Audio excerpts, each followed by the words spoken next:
நீங்கள் பார்த்துக் கொண்டிருப்பது உங்கள் விஜய். இப்போ இந்த லஞ்ச் பாக்ஸ் ஸ்பெஷல்ல நம்ம அடுத்தபடியாக பார்க்க போகிறது வந்து சில்லி பரோட்டா. என்னுடைய ரொம்ப ஃபேவரட் டிஷ் இது. எனக்கு ரொம்ப பிடிச்ச டிஷ்.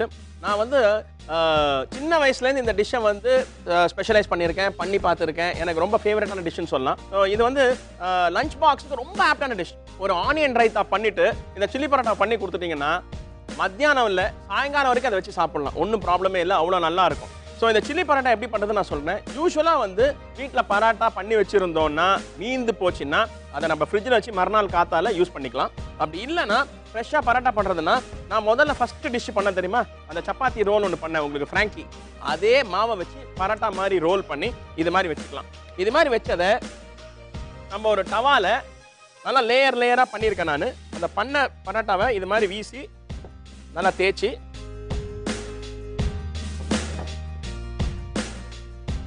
இது மாதிரி ஒரு சூடான கல்லில் போட்டு நம்ம பரோட்டா பண்ணிக்கணும். முதல்ல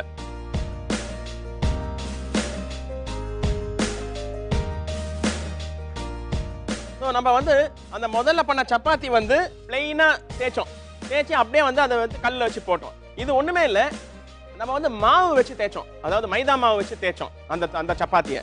இது வந்து எண்ணெய் வச்சு நல்லா ரோல் பண்ணிட்டு வீச தெரிஞ்சவங்க வீசலாம், அப்படி வீச தெரியாதவங்க நல்லா மெலிசாக ரோல் பண்ணிங்க. ஆனால் எண்ணெய் வச்சு ரோல் பண்ணுங்க. ரோல் பண்ணி முடிச்சுட்டு அதை வந்து இப்படி கொத்தா எடுத்து கையில் சுருட்டிடுங்க. ரவுண்டாக பாம்பு மாதிரி சுற்றிடுங்க. சுற்றி ரவுண்டாக வச்சுக்கிட்டிங்கன்னா அதுதான் இது மாதிரி வந்துடும். உங்களுக்கு லேயராக வர்றதுக்கு காரணம் அதுதான். இதை இது மாதிரி நல்லா தேய்ச்சி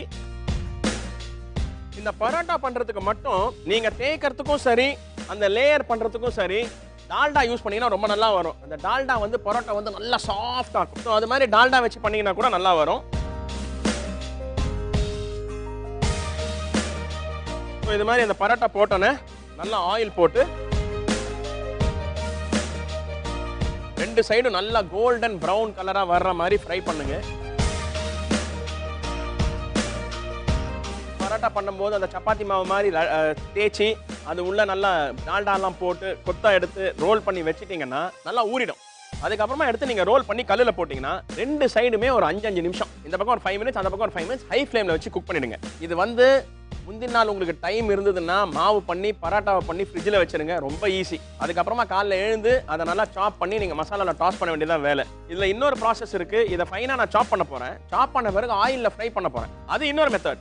ஐயோ ஆயில் பயங்கரமாக இருக்குது, நம்மளுக்கு ஆயில் எல்லாம் சாப்பிட்டா ஆகாது அப்படின்னு நீங்கள் நினச்சிங்கன்னா ஆயிலில் ஃப்ரை பண்ணுற அந்த ஸ்டெப்பை ஸ்கிப் பண்ணிவிட்டு டைரெக்டாக இதை நல்லா சின்ன பீஸாக டாஸ் பண்ணி நீங்கள் இது பண்ணிடலாம், எடுத்துடலாம், மசாலா போட்டு எடுத்துடலாம்.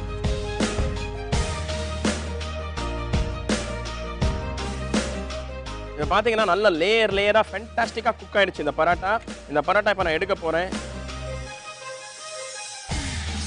இது மாதிரி பண்ணிட்டீங்கன்னா உங்களுக்கு லேயராக அந்த பியூட்டிஃபுல் பரோட்டா புகை பறக்க உங்களுக்கு ரெடி ஆகிடும்.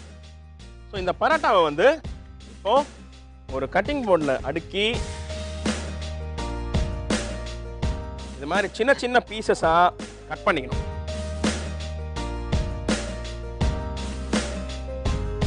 இது மாதிரி கட் பண்ணிக்கிட்டு இதை ஒரு பிளேட்டில் போட்டு வச்சுக்கோங்க. Beautiful flaky parottas. ஓகே, இப்போ இந்த பரோட்டா இங்கே ரெடியாக இருக்கு. இந்த பரோட்டா வந்து இப்போ சில்லி பரோட்டாவை மாற்றுறதுக்கு எப்படி என்னென்ன வேணும் அப்படின்னு நான் சொல்கிறேன். கேபேஜ்,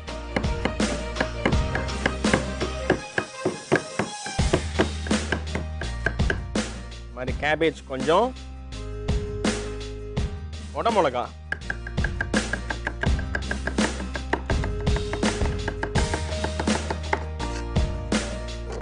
குடமிளகா கொஞ்சம், எந்த கலர் குடமிளகா இருக்கோ, எல்லோ இருந்தா எல்லோ, ரெட் இருந்தா ரெட், அது மாதிரி எத்தனை கலர் குடமிளகா இருக்கோ அத்தனை கலர் வெட்டிங்க. பார்க்கறதுக்கு கலர்ஃபுல்லாக இருக்கும்.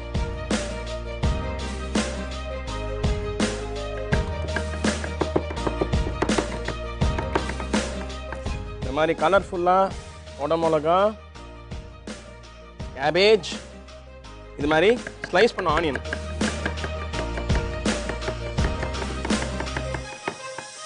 வச்சுக்கணும். இது கூட நான் ஃபர்ஸ்ட் ரெசிபிக்கு அந்த ஃப்ராங்கிக்கு பண்ண தெரியுமா, அந்த சில்லி சாஸ் இங்கே வச்சுருக்கேன். அது கூட நல்லா பாயில்டு கொண்டக்கடலை இங்கே நான் சைடில் வச்சுருக்கேன். இப்போ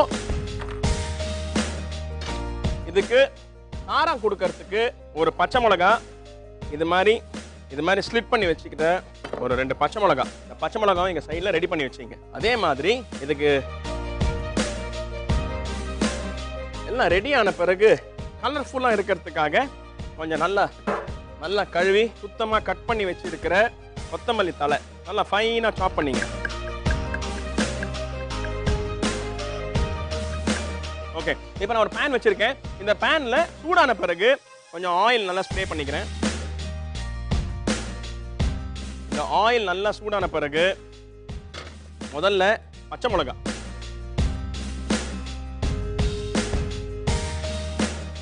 அப்புறமா வெங்காயம். அந்த வெங்காயம் டிரான்ஸ்லூசன்ட் கலர் வர வரைக்கும் இதை சும்மா அந்த ஆயிலில் வறுக்கிறோம். ஸோ இப்போ இந்த ஆனியன் வந்து நல்லா டிரான்ஸ்லூசன்ட் கலர் ஆயிடுச்சு. இந்த டிரான்ஸ்லூசன்ட் கலர் வந்த உடனே நம்ம வெட்டி வச்சிருக்கிற டிஃப்ரெண்ட் கலர்ஸ் கேப்சிகம், அதாவது குடமிளகா, அது கூட நல்லா ஃபைனாக ஷ்ரெட் பண்ணி வச்சிருக்கிற கேபேஜ், அதாவது முட்டைகோஸ் போட்டு இப்படி நல்லா டாஸ் பண்ணுறோம். இது வந்து நல்லா அந்த ஆயிலில் நல்லா ரோஸ்ட் ஆகணும். நான் முதல்ல சொன்ன மாதிரி இப்போ போட்ட வெஜிடபிள்ஸ் எல்லாம் வந்து சைனீஸ் குக்கிங் வெஜிடபிள்ஸ். இது வந்து நல்லா க்ரன்ச்சியாக இருந்தால் தான் நல்லாயிருக்கும். ஸோ இந்த ஓவர் குக் பண்ணக்கூடாது. மைல்டாக நல்லா டாஸ் பண்ணி எடுக்கும்போது அது க்ரன்ச்சியாக இருக்கணும். ஸோ இது போட்டாச்சு. இப்போது இதுக்கு மேலே நம்ம பாயில் பண்ணி வச்சிருக்கிற கொண்டைக்கடலை,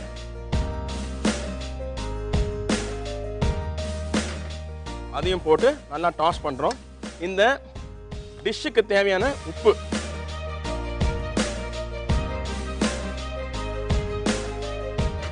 இது கூட நான் பண்ணி வச்சிருக்கிற அந்த சில்லி பேஸ்ட், இது காரத்துக்கு கொஞ்சம் அது மாதிரி. அது போட்ட உடனே கொஞ்சம் டொமேட்டோ கெச்சப் இதை போட்டுட்டு நல்லா மிக்ஸ் பண்ணுறோம்.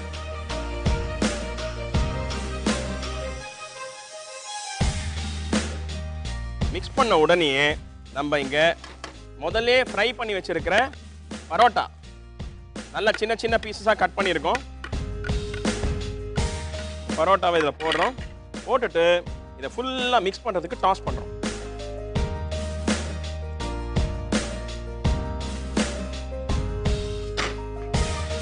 நல்லா வந்து அந்த மசாலா, அந்த வெஜிடபிள்ஸ், அந்த பரோட்டா இதெல்லாம் ஒன்றுக்குள்ள ஒன்று நல்லா மிக்ஸ் ஆகணும்.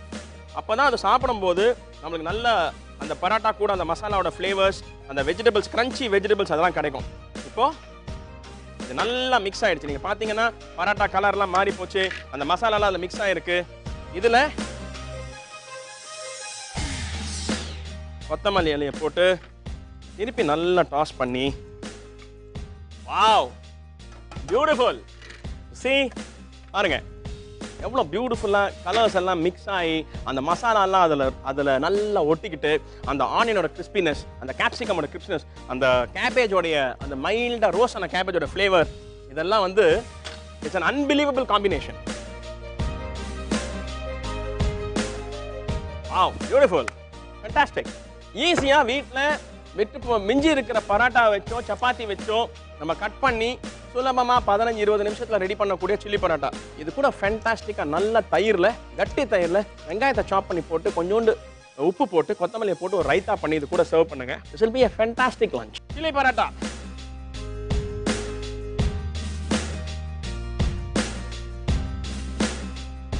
இப்போ இது மாதிரி ஒரு லஞ்ச் பாக்ஸில் நம்ம பண்ணி வச்சிருக்கிற சில்லி பரோட்டா உதுருதுரா போட்டு அது கூட ஆனியன் ரைத்தா வச்சு அமிச்சா முழு டப்பா காலி பண்ணிட்டு வருவாங்க. இது பசங்கள்லேருந்து பெரியவங்க வரைக்கும் ரொம்ப ஃபேவரட் டிஷ். எனக்கு ரொம்ப பிடிச்சது. நான் லஞ்ச் பாக்ஸில் இது வந்ததுன்னா ரொம்ப சந்தோஷப்படுவேன். இது குழந்தைங்க சாப்பிட்றதா இருந்தால் க்ரீன் சில்லி கொஞ்சம் கம்மி பண்ணிங்க, பெரியவங்க சாப்பிட்றதா இருந்தால் காரத்துக்கு ஏற்ற மாதிரி நீங்கள் அட்ஜஸ்ட் பண்ணிங்க. One of the best lunch box dishes chilli parotta.